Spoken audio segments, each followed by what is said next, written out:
If only you knew, guys, how many times I almost push stop streaming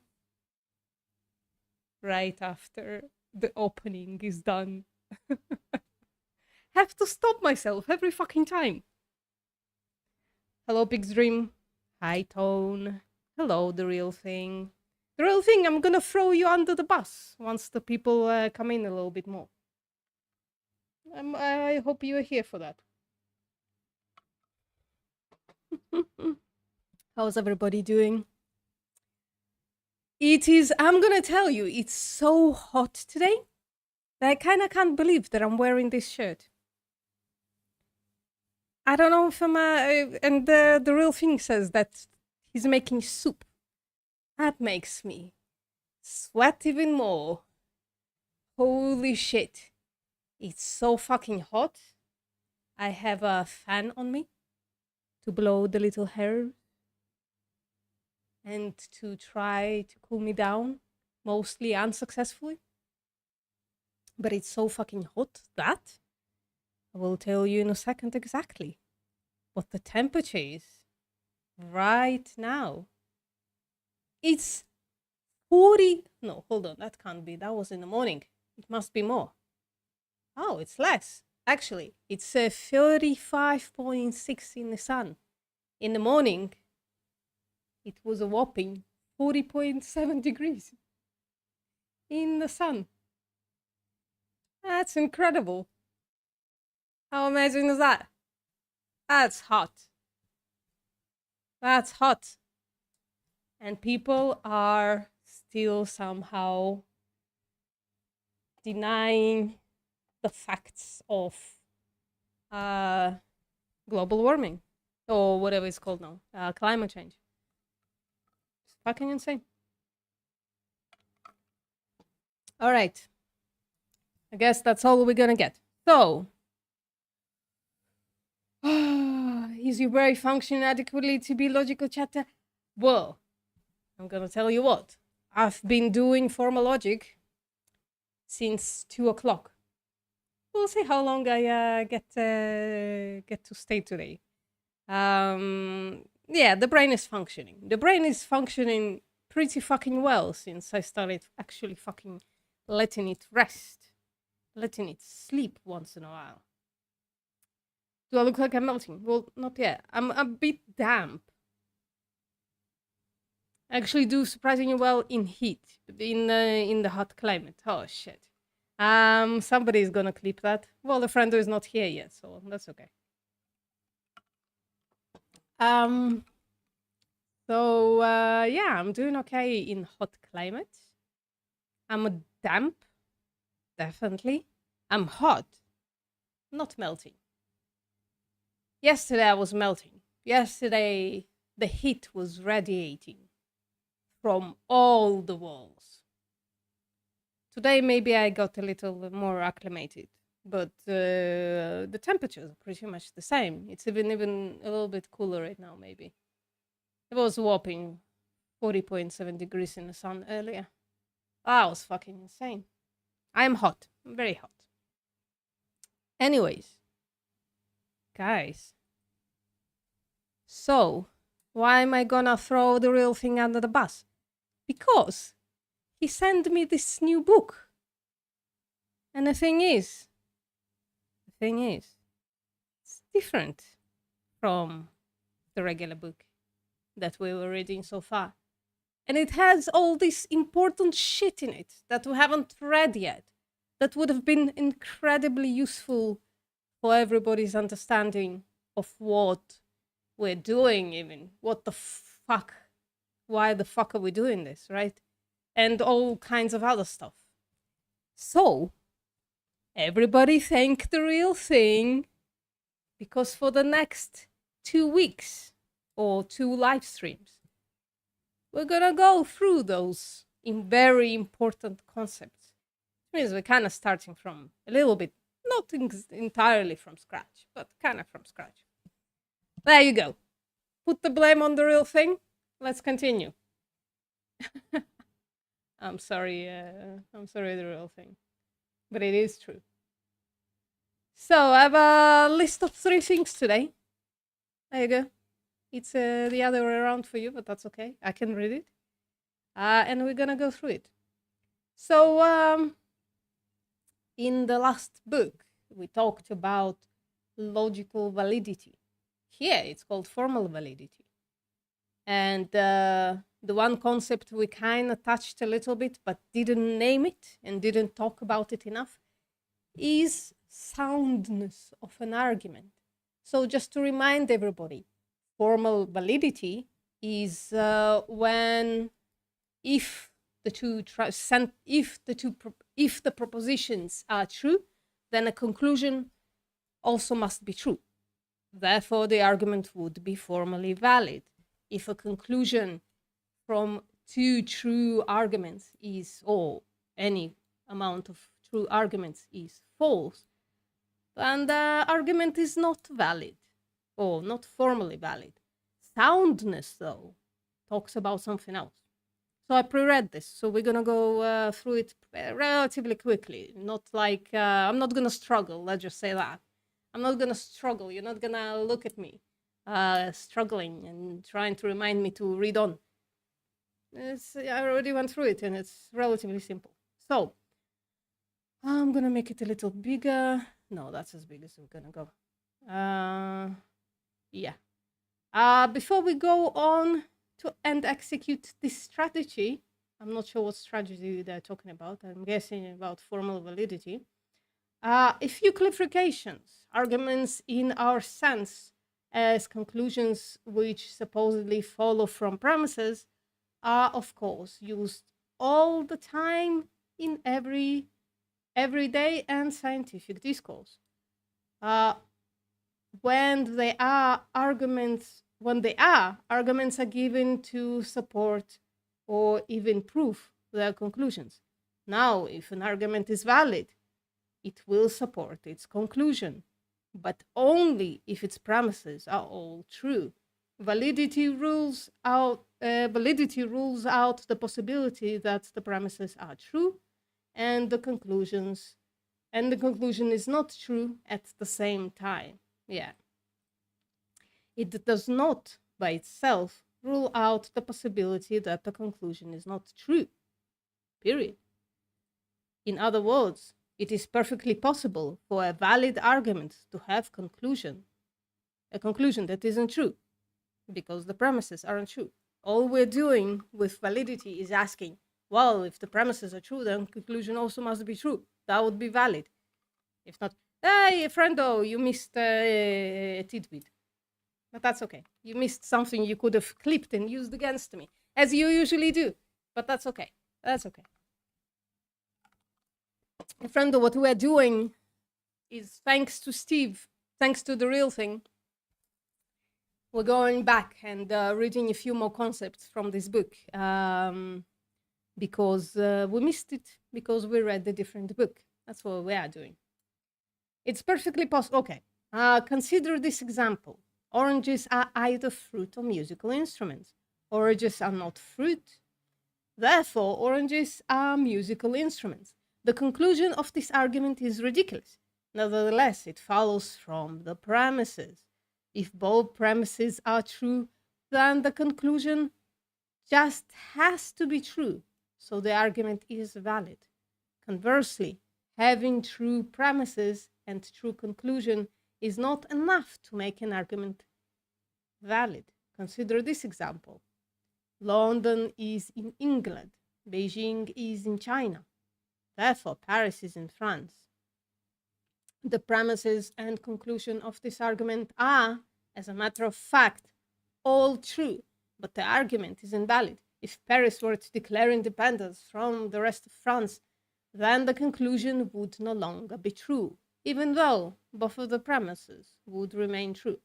Thus, there is a case where the premises of this argument are true without the conclusion being true, so the argument is invalid. The important thing to remember is that validity is not about the actual truth or falsity of the sentences in the argument. It's about the structure of the argument, right? It is about whether it is possible for the premises to be true and the conclusion to be not true at the same time in some hypothetical case. What is in fact the case has no special role to play, and what the facts are does not determine whether an argument is valid or not. Okay. What is this? Well, there is one case that it does. I haven't seen this one. Oh, how exciting. If the premises are in fact true and the conclusion is in fact not true, then we live in when we live in a counterexample. So the argument is invalid. That kind of went over my head, but let's not nothing about the way things are can by itself determine if an argument is valid. It is often said that logic doesn't care about feelings. Actually, he doesn't care about facts either. Take that, what's his name? What's his name? The dude, the what is a woman, dude? Well, a bunch of those dudes. Okay. When we use an argument to prove that its conclusion is true, then we need two things. First, we need the argument to be valid, i.e., we need the conclusion to follow from the premises. But we also need the premises to be true. We will say that the argument is sound if and only if it is both valid and all of its premises are true. Jordan Peterson, no, it's not Jordan Peterson. What's his name? The dude with the yarmulke, the Jewish guy who goes to colleges and argues with trans students. I guess there's a bunch of those people as well. It's not Steven Crowther, before you think about that dude.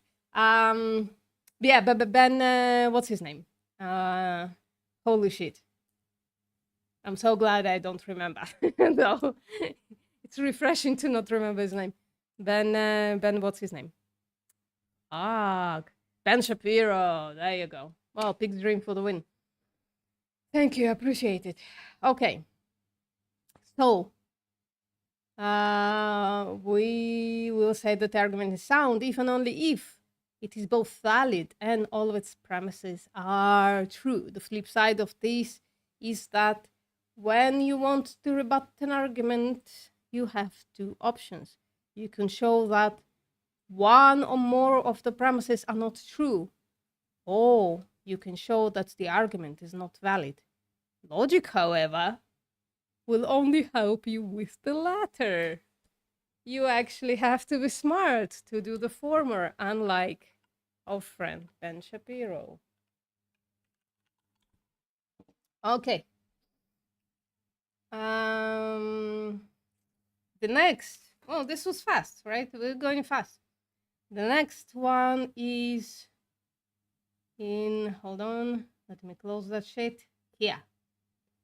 We did not talk about ambiguity the last time, and that's important.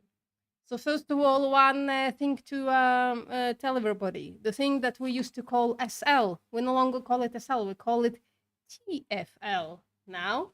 Less nice on the tongue, I guess, but that's the name of it. Truth functional logic is the same as sentential logic, or well, that was called. Hey, what's up, Jeremy? How are you doing? So we haven't talked about ambiguity the last time, and it seems to be a very important thing to, fix our minds a little bit.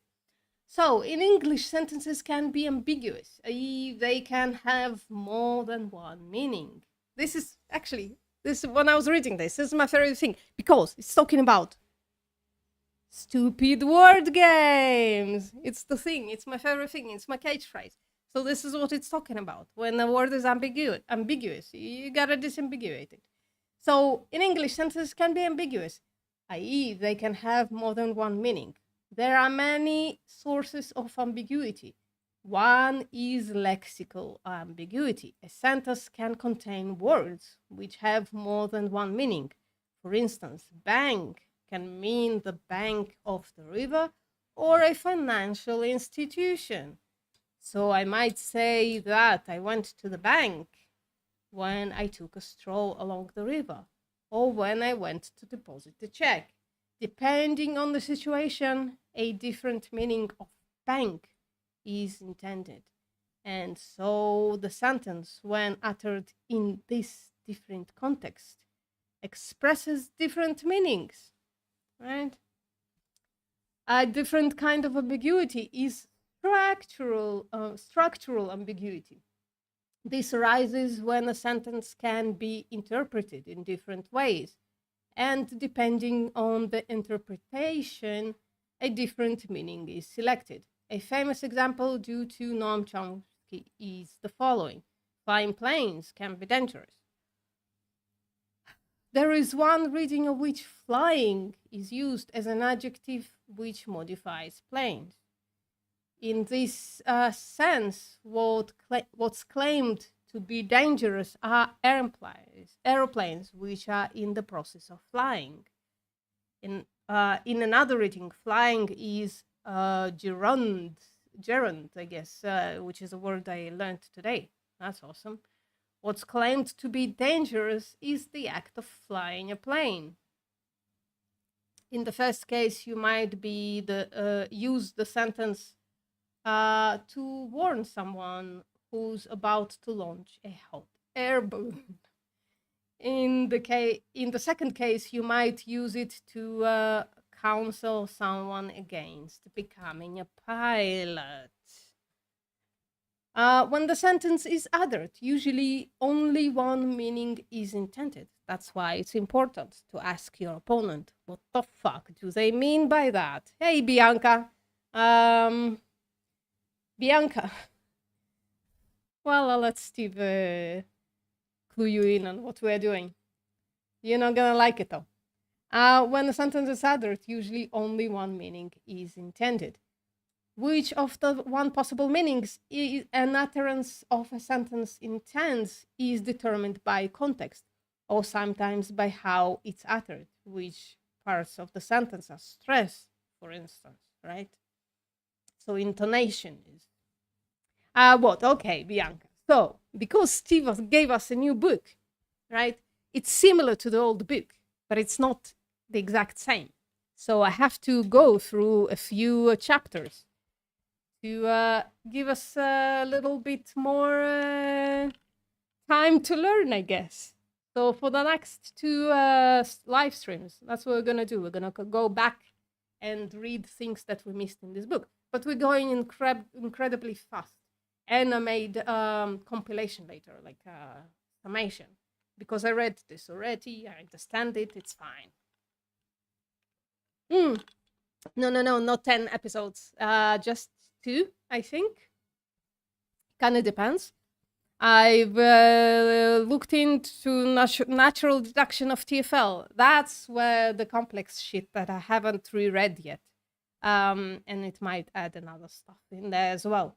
So I'm hoping next week I'm gonna give a third summation of what we learned since TFL and before QL, so that in the end we're gonna have like a 10-minute or 15-minute summation video made out of 3 parts. That's what I'm hoping for.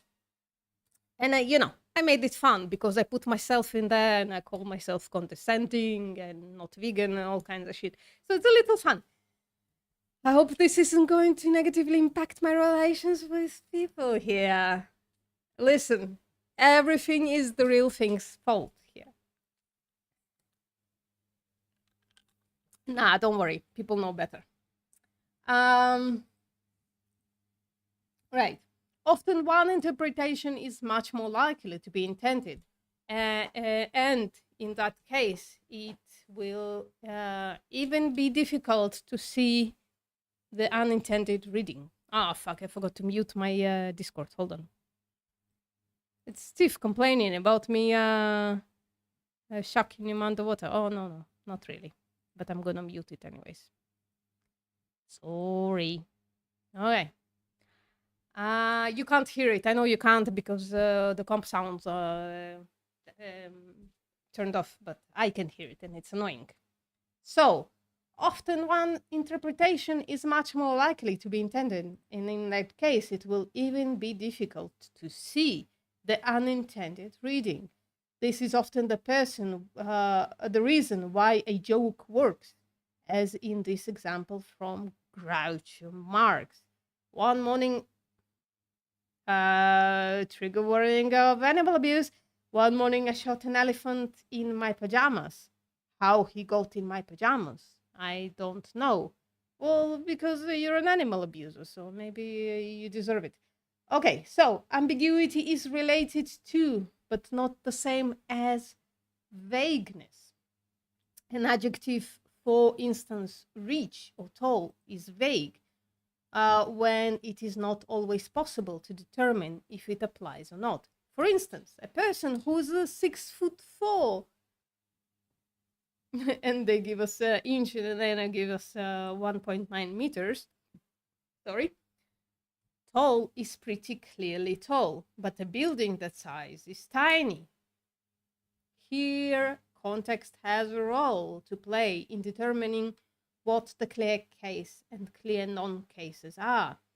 Tall for a person, tall for a basketball player, tall for a building. Even when the context is clear, however, there will still be cases that fall in a middle range. In TFL, which, as we said, is the same thing as SL, but from now on, thanks to the real thing, we're going to call it TFL. We generally aim to avoid ambiguity. We will try to give our symbolization key in such a way that they do not use ambiguous words or disambiguate them if a word has different meanings. Oh, shit, it's getting hot. Holy shit.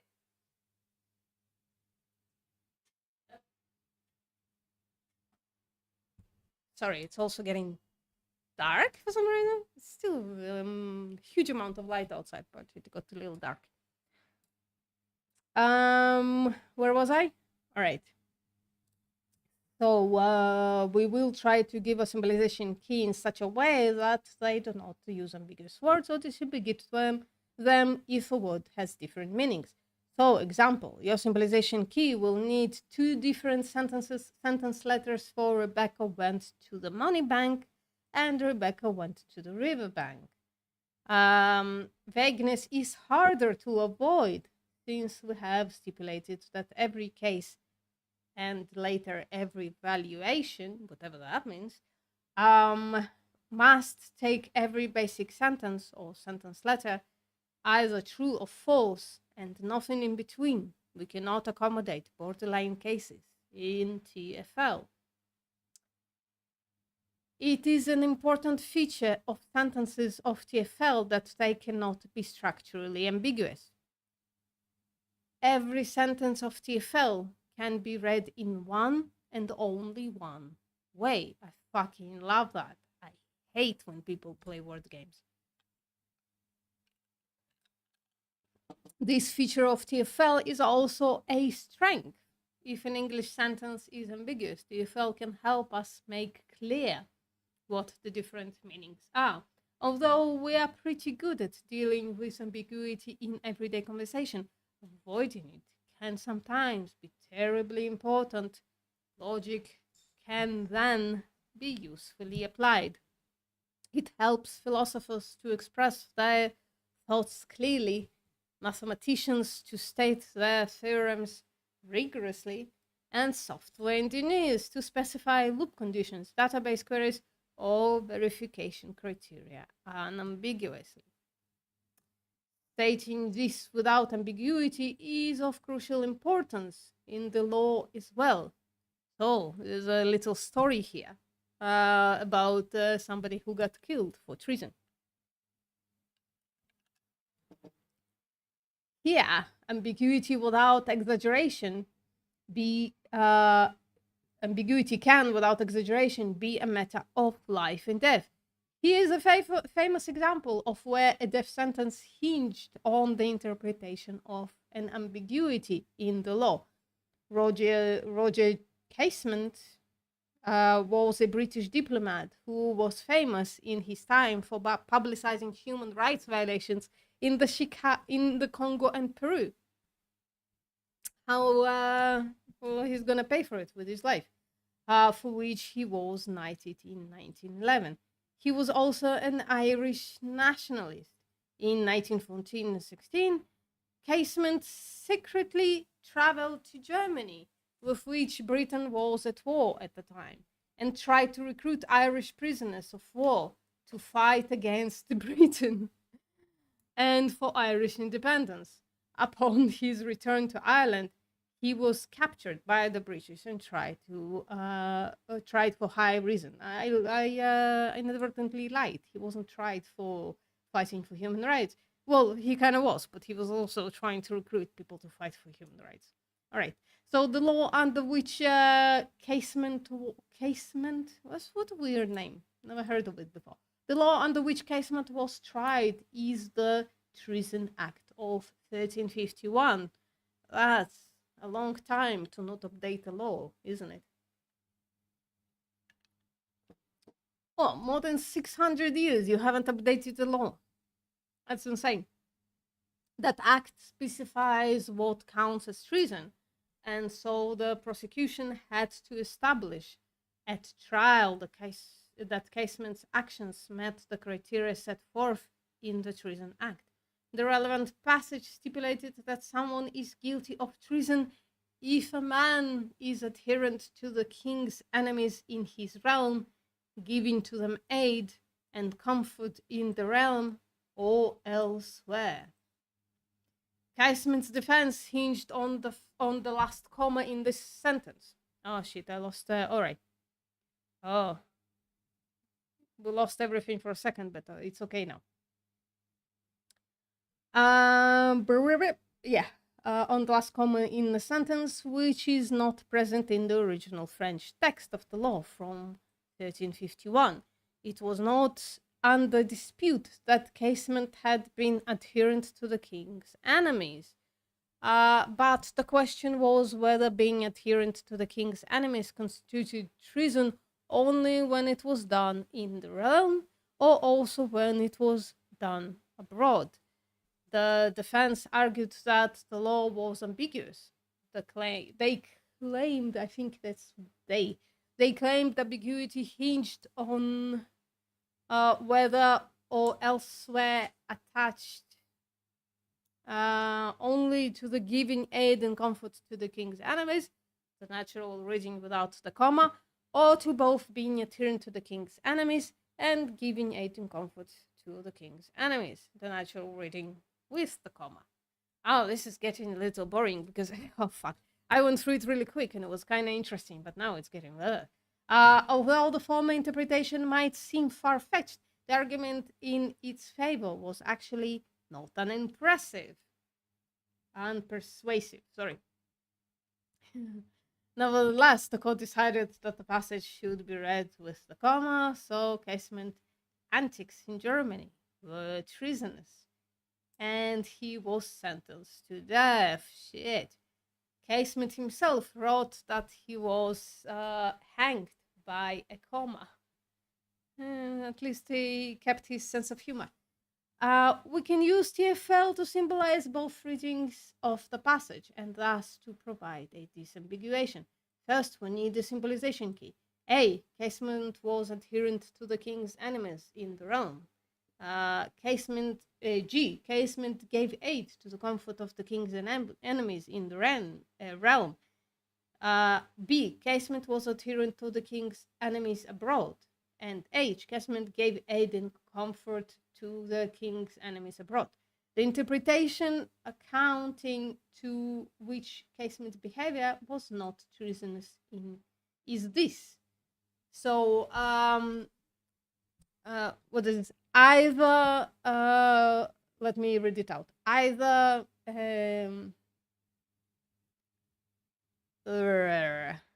I really want to say A disjunction, G disjunction, B, but I gotta try to read it out.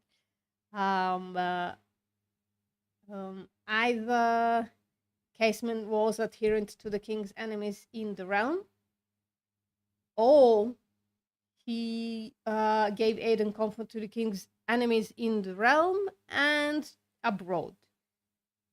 The interpretation which got him executed, on the other hand, can be symbolized by this. So, you know, let's move on. Remember that the case we're dealing with, Casement, was adherent to the king's enemies abroad. B is true, but not in the realm. And he did not give the king's enemies aid or comfort in or outside the realm. That's interesting. So, what they're saying is A, G, and H are false. So if B was to be dropped, he wouldn't have been hung. So it is a good case. With good lawyers, I guess. One common source of structural ambiguity in English arises from its lack of parentheses. For instance, if I say I like movies that are not long and boring, you will most likely think that what I dislike are movies that are long and boring. A less likely but possible interpretation is that I like movies that are both not long and not boring. What? Sorry, it's the same, isn't it? I like movies that are not long and boring. Oh, I understand. So you will most likely think that what I dislike are movies that are long and boring. Yeah, so if we put parentheses that the note is gonna be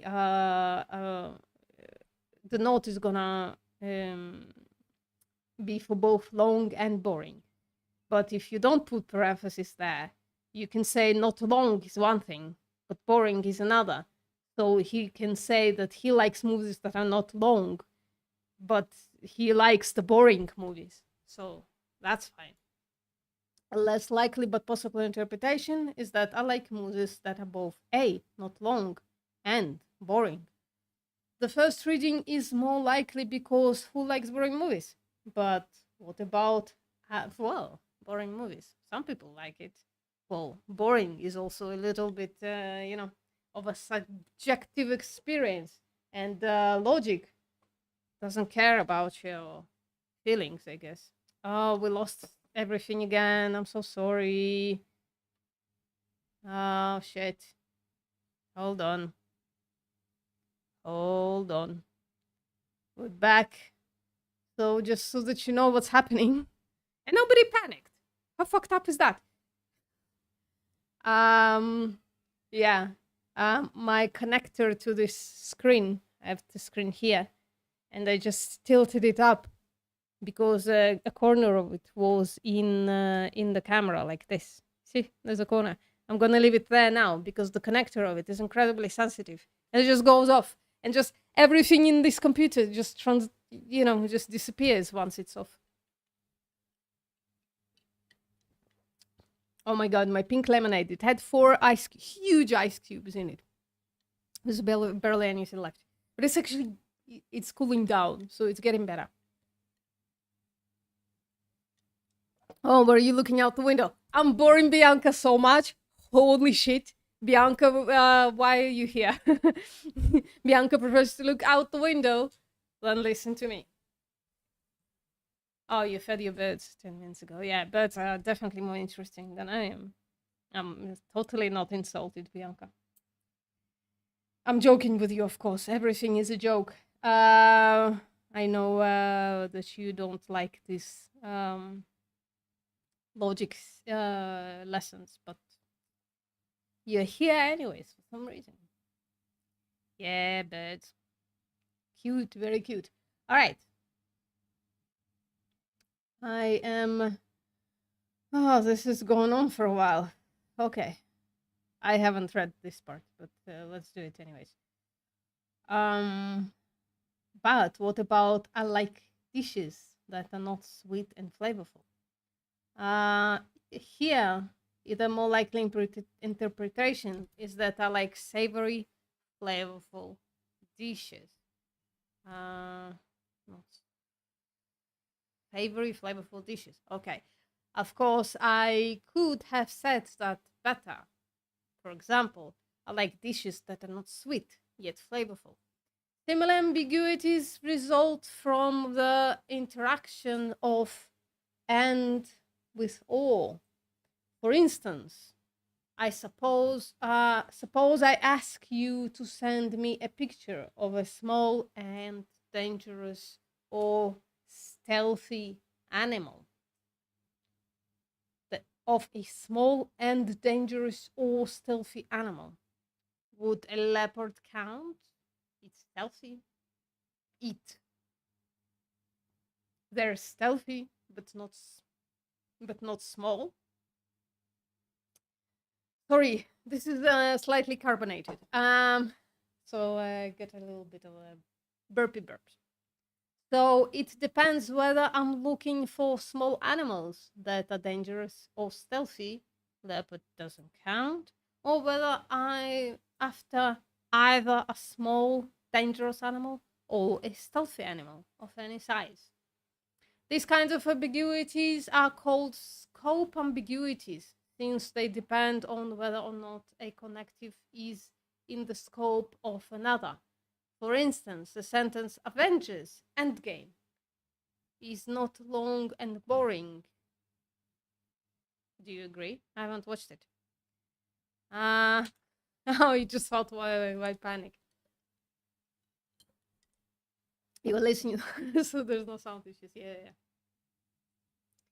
Well, now you can see the corner of my screen. So we fixed it. It's either or. Either we can see the corner of my screen, or we get disconnections every couple of minutes. I went with the corner of my screen. Right. Where were we? Yes, Avengers Endgame is not long and boring. Is ambiguous between Avengers Endgame is not both long and boring, or Avengers Endgame is both not long and boring. Yeah. Sentence 2 is certainly false, since Avengers Endgame is also 3 hours long. Shit. Good thing I didn't watch it.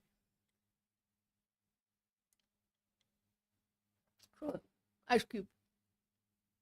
It's nice, but how can you speak with an ice cube? Whether you think sentence 1 is true depends on if you think it is boring or not. Both long and boring. Well, oh, I understand, because this is in parentheses, so it's conjunction. So both sides have to be true for the proposition to be true. So in case number 1, right, this represents a negation, this represents a conjunction, and this is Avengers Endgame is long, and this is Avengers Endgame is boring. So if you put them, hey, on and off, it's been a while. We gone backwards today. We replaced a book with a newer version. So we missed a few things. So that's what I'm doing right now. So now we don't have to call it sentential logic. We can just call it true functional logic, TFL, which is probably, much more mouthful. But also there are a few things. I went through this book, and there are a few things that we just didn't learn the last time. They were that much important that I had to go back. And it's all the real things fault, all of it. So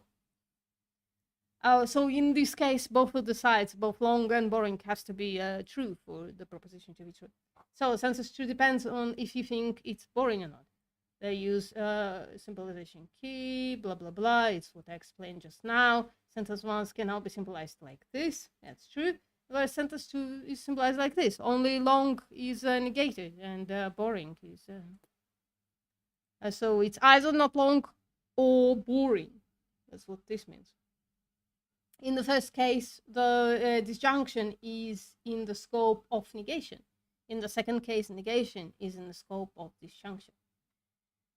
All right. The sentence. Oh, let's just skip this. This is becoming a little long. On and off. How have you been doing? How are you, my pal, my friend? We've been doing terribly without you. But listen, we're getting better. I'm getting better because I've been reading this book several times. You're on. That's awesome. Very good. Are you eating? You usually eat or walk when you coming in here. If you're eating, you know the rules. You must drop the deeds. What are you eating? You're walking. That's good. Well, have a nice walk. This is nothing revolutionary, so we probably not going to need your input, because I went through this, and we have only one chapter left that we missed by reading the wrong book. And after that chapter, I'm going to create a little summation of the entire thing. And then, I don't know, we're going to hang out for a little bit, and then I'm gone. Because it's incredibly fucking hot in here, and I am actually it's starting to radiate heat from the roof. And I'm getting incredibly hot here and on my shoulders. That's when the heat actually settles on my body, when outside is actually kind of nice and less hot. All right. I've waffled for a little bit. Now let's move on to truth tables. Here, we missed talking about truth functional connective. All of this stuff wasn't in the old book, and it seemed kind of important. Okay, the idea of truth functionality. Let's introduce an important idea, and somehow they missed in the old book. What the fuck? That's fine. They updated it, so that's nice of them. I was the dumbass who chose the less current book. So let's introduce an important idea. A connective is truth functional if the truth value of a sentence with that connective as its main logical operator is uniquely determined by the truth values of a constituent sentence. This was a mouthful. We don't need to understand it, because now they're going to explain it really well. All right. every connective in TFL is truth functional. What does that mean? The truth value of a negation is uniquely determined by the truth value of the unnegated sentence. They have a cause, like they have a relationship between them that can't be broken. I think that's what they mean. The truth value of a conjunction is uniquely determined by the truth value of both conjuncts. So both, in case of conjunction, both need to be true in order for the sentence to be true, or for the proposition to be true. The truth value of a disjunction is uniquely determined by the truth value of both disjuncts, and so on. To determine the truth value of some TFL sentence, we only need to know the truth value of its components. So this is a predicate to the truth tables, which would have been much easier if we had this information. Trust me, I promise. So we did it back. Never mind. Let's not go back and lament on whose fault this is. Yeah, it is what gives TFL its name. It is true functional logic. Many languages use connectives that are not true functional. In English, for example, we can form a new sentence from any simpler sentence by prefixing it with "it is necessarily the case that." The truth value of this new sentence is not fixed solely by the truth value of the original sentence. Consider two true sentences. 1, 2 plus 2 is 4. 2, Shostakovich wrote 15-string quartets. And yes, I know how to pronounce Shostakovich because I studied piano when I was very young, and now I can't play the piano. Whereas it is necessarily the case that 2 plus 2 equals 4, it is not necessarily the case that Shostakovich wrote 15-string quartets. If Shostakovich had died earlier, well, and just to for people to understand, he didn't write for pianos. I just was in the realm and I talked to people who played strings. Anyways, so I just didn't want to be thought of as a bullshitter that I had studied piano and Shostakovich wrote, I think specifically for strings. I don't think he ever wrote for pianos. And I somehow know how to pronounce his name because when you study music, you know this shit. Right.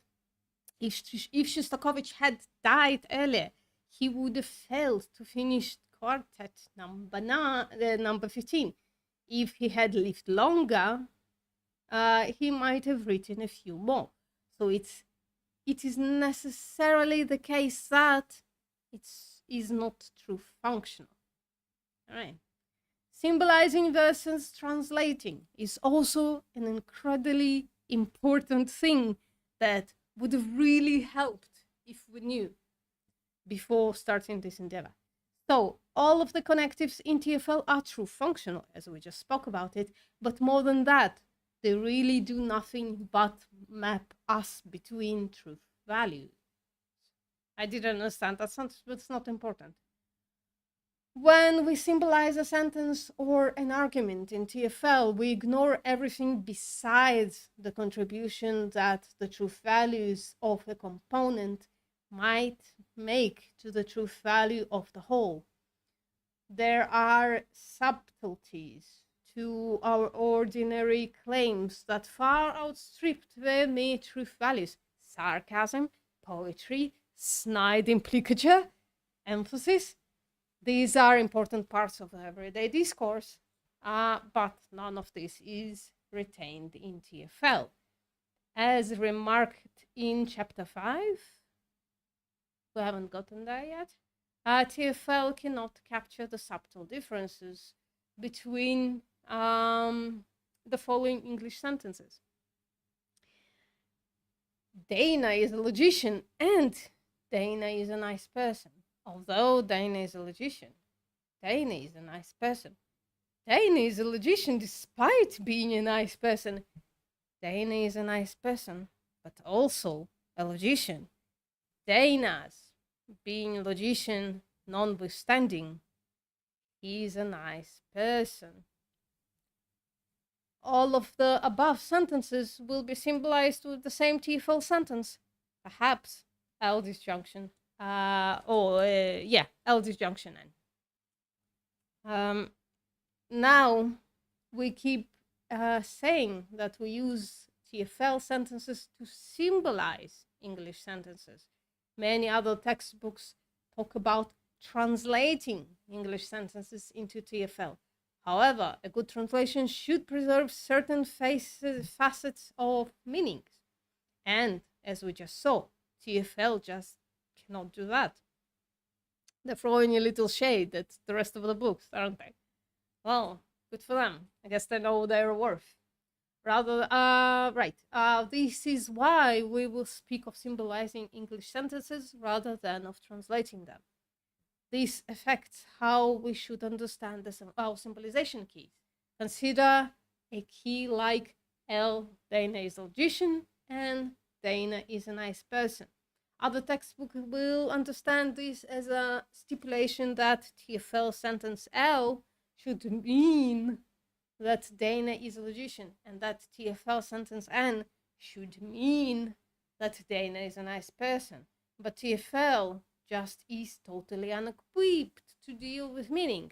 The preceding symbolization key is doing no more and no less than stipulating that the TFL sentence L should take the same truth value as the English sentence Dana is a logician, whatever that might be, and that TFL sentence N should take the same truth value as the English sentence Dana is a nice person, whatever that might be.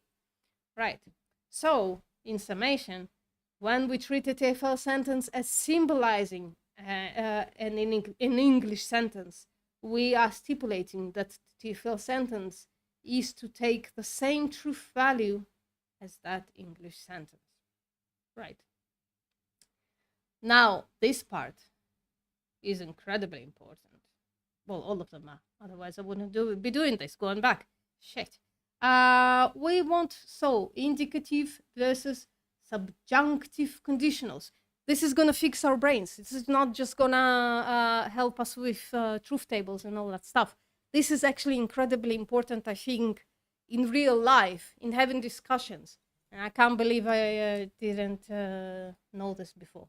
So, we want to bring home the point that TFL can only deal with truth functions by considering the case of the conditional. When we introduced the characteristic truth tables for the material conditional in chapter 9, what do I mean about chapter 9? This, well, we haven't read it, that's fine. We did not say anything to justify it. Let's now offer a justification which follows Dorothy and this doesn't matter. Suppose that Lara has drawn some shapes on a piece of paper and colored some of them in. We have not seen them, but nevertheless claim if any shape is gray, then that shape is also circular. So a simple conditional. As it happens, Lara has drawn the following. A, circular, and colored in gray. And then we have a C, also circular, and we have a D, which is a cube, not a cube, what's the name of square? All right. Sometimes I forget the simplest words, that's fine. Where are my carnivores to tell me to eat a steak so that I remember the name of the shape? Right. In this case, our claim is surely true. Shapes C and D are not gray. So can hardly present counterexamples. So what counterexamples are, what they're talking, right? This is a new word. We haven't, we didn't see it in the last book, in the previous book. So counterexample is something that you search for to invalidate an argument, let's say. So if an argument is valid, if you don't have counter examples or that would make it invalid, basically. So if you can't go through the entire premise and conclusion and say, well, that's not necessarily, the conclusion isn't necessarily this because this other thing could have happened, right? And that's what they mean by counterexample. All right.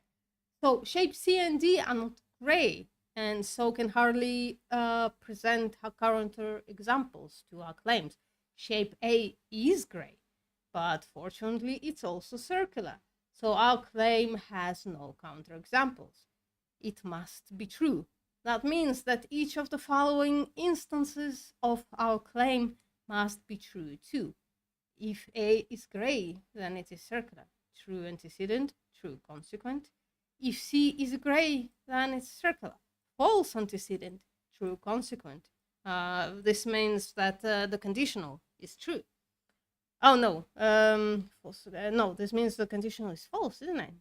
Hold on, I need to cheat. 1 second. I need to cheat because I still don't remember all the shit. Yeah, if antecedent is false and the true, then the thing is false. So this is false. And if D is gray, then it is circular. Both are false. So there we go. Oh, that means that they are true, isn't it? Yep. If both sides are false, then the proposition is true.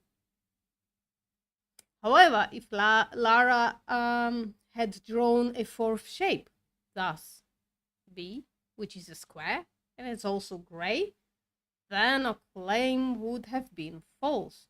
Well, it has been false once already. Oh no, all of those are... Yeah, this one is false. Why? Yeah, I said I'm not gonna be getting stuck this time. And here I am, getting stuck.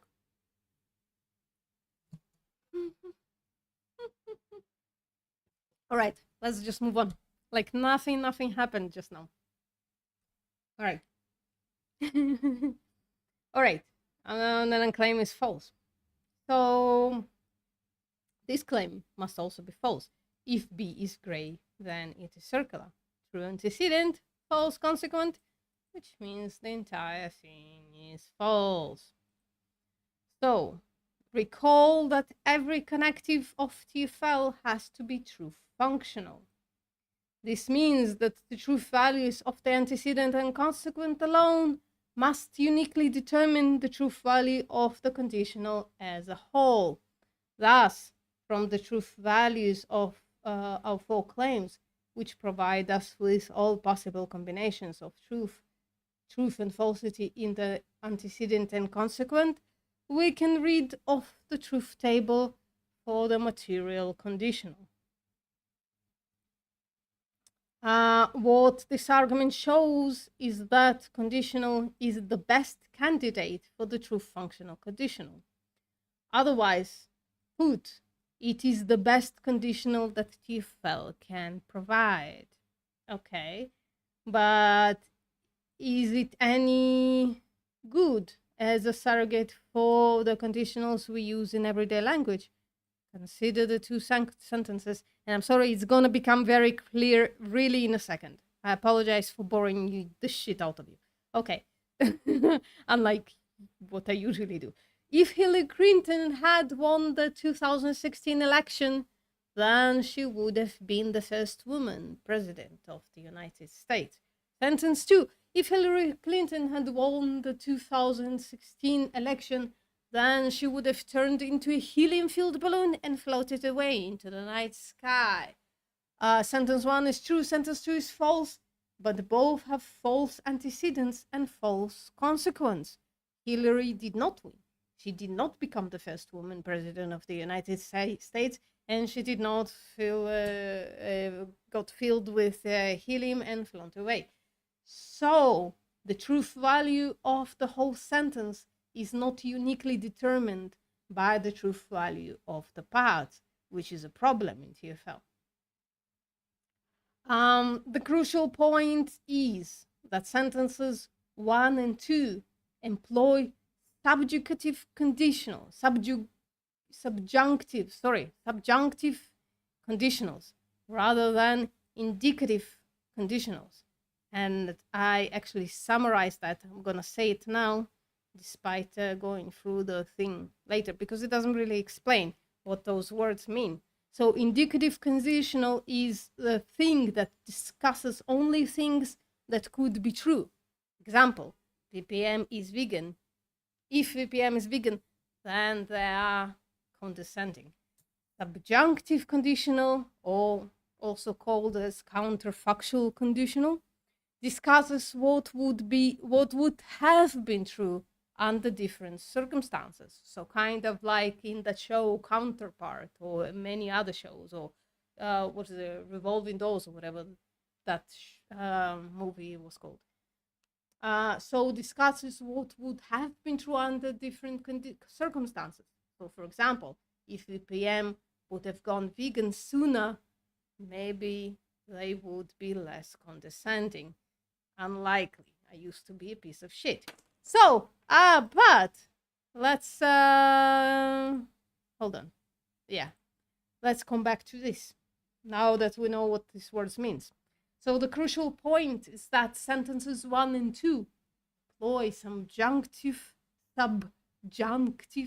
conditionals rather than indicative conditionals. They ask us to imagine something contrary to fact. So, like the ultimate alien hypothetical. After all, Hillary Clinton lost the 2016 election, and then asked us to evaluate what would have happened in that case. Such considerations simply cannot be tackled by the conditional in TFL. So, we will say more about the difficulties. Well, this book still references things in the future, so that sucks. But, you know, it's better because it explains better things. All right. So we will say more about the difficulties with conditional chapter 13. For now, we will content ourselves with the observation that conditional in TFL is the only candidate for the true functional conditional for TFL, but that many English conditionals cannot be represented adequately using the conditional in TFL. So TFL is an intrinsically limited language. Good thing we're learning another language. So we're going to take a little break, and after that, we're going to do a summary with all of my fun examples, right? And after that, we're going to chat a little bit and then just move on with our lives for the week and do something else. How about that? All right. See you in a bit.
for panicking. I like it. You know, I like it. Best part of the tune. Ah, shit, did I interrupt the best part of the tune? I hope not. I hope you got to hear it. Fuck, it's hot. Holy shit, it's getting incredibly hot. Anyways, alright. The cow says so. What did the cow say? I don't even remember. I can't play it back without, you know, getting you stuck on it again. Anyways. Right. That I like it, yeah. I do like it. Just means you care. That's all it means. Right. Right, guys, so a little summary on what we learned from the new book since we transitioned into it. So, additions from the new book, validity. An argument is, oh, we didn't go through this, but that's okay. An argument is nomologically valid if there is no counterexamples that don't violate the laws of nature. Example, VPM is either a vegan or can jump over the moon. VPM can jump over the moon, therefore VPM is not vegan. This argument is not nomologically valid. This is what it means. An argument is conceptually valid if there is no counterexamples that don't violate conceptual connections between words. Example, VPM is either vegan or condescending. VPM is vegan, therefore VPM is not patronizing. Patronizing, condescending are synonyms to each other. Therefore, this argument is conceptually valid, despite being a little bit different, despite the conclusion being a little bit different from the premise. Right. New names. Who this? This book uses different names. So, Synthetic Logic, SL, became True Functional Logic, TFL. Slightly less running off the tongue. Tautology, they explained it as necessary truth. Contradiction as necessary falsehood. And logically valid means in this book formally valid and means that there are no counterexamples. Sound argument is the thing that we went through. Validity is not about the actual truth or falsity of the sentences in the argument. It is about whether it is possible for all the premises to be true and the conclusion to be not true at the same time. What is in fact the case has no special role to play, and what the facts are does not determine whether an argument is valid or not. Nothing about the way things are can by itself determine if an argument is valid. It is often said that logic doesn't care about feelings. Actually, it doesn't care about facts either. To prove that the conclusion is true, the argument needs to be valid, but we also need the premise to be true, the premises to be true. An argument is sound if and only if it is both valid and all of its premises are true. Example, P1, VPM is either vegan or a potato. P2, VPM is not vegan. P3, therefore VPM is a potato, is not a sound argument. Joint possibility is something we also didn't learn in the past book. Here's the example.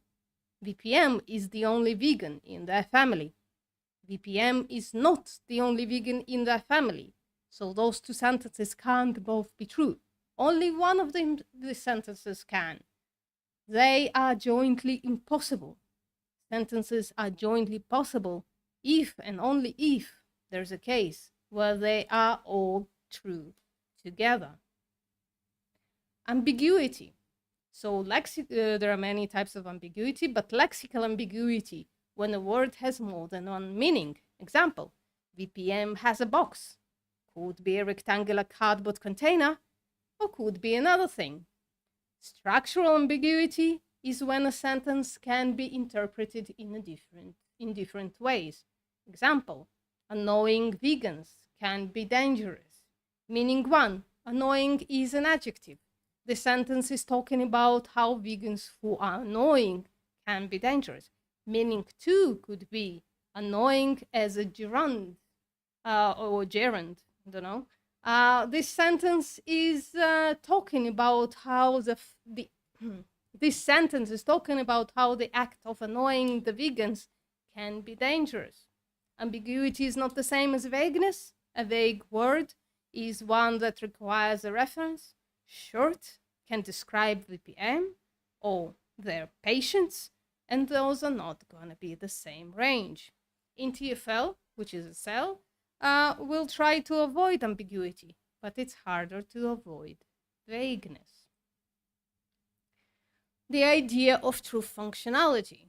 Every connective in TFL is truth functional. The truth value of a negation is uniquely determined by the truth value of a negated sentence. If the sentence VPM is vegan is true, then the sentence it is not the case that the VPM is vegan will be false, and indeed it is. The truth value of a conjunction uniquely determines the truth value of both conjuncts, and so on.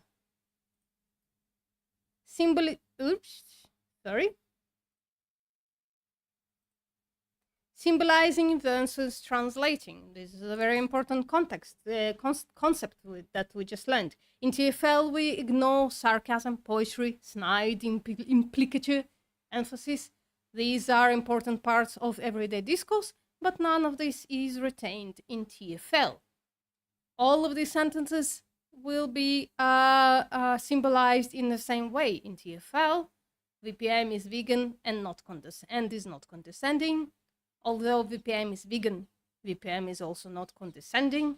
VPM is vegan despite being not condescending. VPM is not condescending but also vegan. And VPM being vegan notwithstanding, they are not condescending. Maybe true or false, but all of those can be symbolized perhaps with P disjunction C.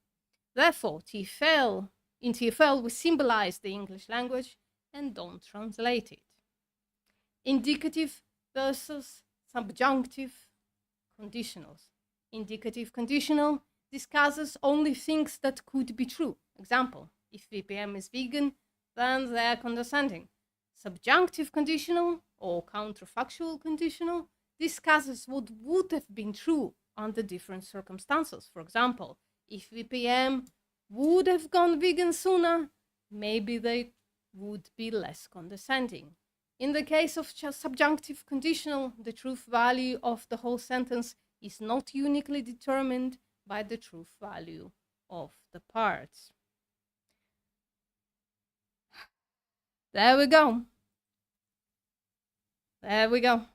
This is our little summation for the upcoming video. Hey, Michael. I'm sorry I couldn't say hi because I was in the middle of recording. I apologize.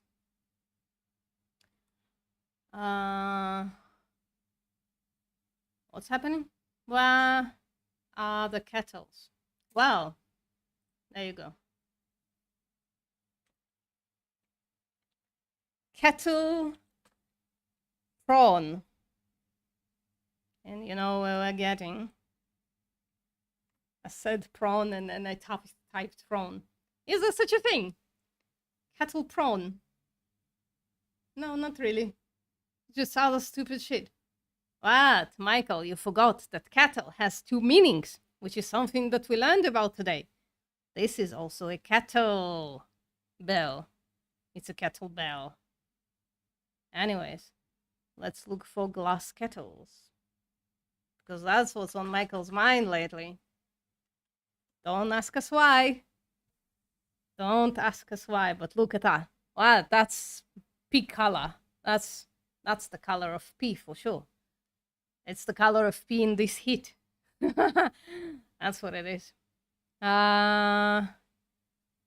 Look at that. What beautiful kettles. Holy shit. Wow, Michael, there is a lot to pick from. Oh, this one is actually beautiful. Oh, how did you get here? We asked for glass kettles. Why are you here, little baby? You are not glass. Maybe they're having a identity crisis. Ah, look at that. This is beautiful. Ooh, it's beautiful. Oh, Bianca, wrong place. Kettlebell is a stupid name for something that doesn't cook water and doesn't drink either. Yeah. Well, peanut butter is not butter. Well, it's replaced butter, but kidney beans are not kidneys. Kettle crisps. Ooh, what are kettle crisps? Oh, fuck, I'm dieting. Are you gonna make me hungry? I'm cutting calories. And therefore, food is painful. Kettle chips. It's called chips, the real thing. It's not crisps, it's chips. I'm joking. It's crisps. Of course it's crisps. Oh, but those are probably like American versions or something. Where am I? Australia. I'm in Australia right now, so there you go. Hey, what's up, nerds like us? How you doing? Yeah, we are looking at the kettle stuff. So, maybe there's kettlebell prawn. I gotta find some kind of prawn here. No, the same shit. Nobody's doing anything sexy with a kettlebell. Or anything, I don't know, highly exploitative. Depends on how you define prawn. Can I do what I eat in a day content? No fucking way. Are you asking because you want to cut as well? Can advise you. I don't know. I guess it's not that hard. It's just hard to be in this food environment and not to succumb to food. Really fucking hard. What's rule 34? Pig's Dream, talk to me in DMs. I don't want to do it as content. I don't think I'm an expert in anything. I just figured out how to do it on my body. You know what I mean? You love the chicken cheese and onion. Ah, fuck. Now I want fucking crisp. Holy shit, I want crisp. Oh man, there we go. The real thing is trying to be responsible for one more thing. That's for VPM to fall off their cut. Oh, rule 34. If it exists, then there is prawn of it. Yeah. Well, I guess not. Look, no kettlebell prawn. And I don't know. This is just normal going to the gym prawn. This is not. It's not prawn. It's just that's how they walk around. That's that gives us nothing. Look, no problem. Could it be because I'm shit? Because I'm moderate. I'm not gonna turn it off though, because the last time I turned it off, there was a pin on stream. There was a pin on stream. So I'm not gonna do it this time. That's why it's on moderate, actually, I guess. So looking for prawn of anything is a waste of our time here. But look at them. Pretty nonetheless. You can just look at them. It's a pretty object, that's for sure. That's funny. All right, guys, I think we did incredibly well today. We went through half of what I want to go through when it comes to this new book. The next half is next week. And I'm also gonna do the summation of all the woofs and all that stuff.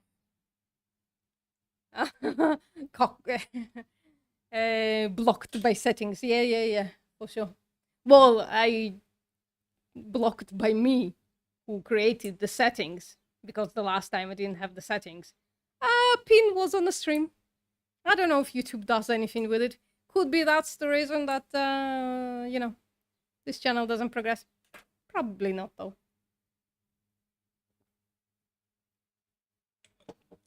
Anyway, guys. Last words before we go. Before I, oh, man. I'm gonna be visibly sweaty. Already am, probably. All right. I think we're done. Thank you very much for coming. I'll see you next week for a very important stream. Right? See you next time.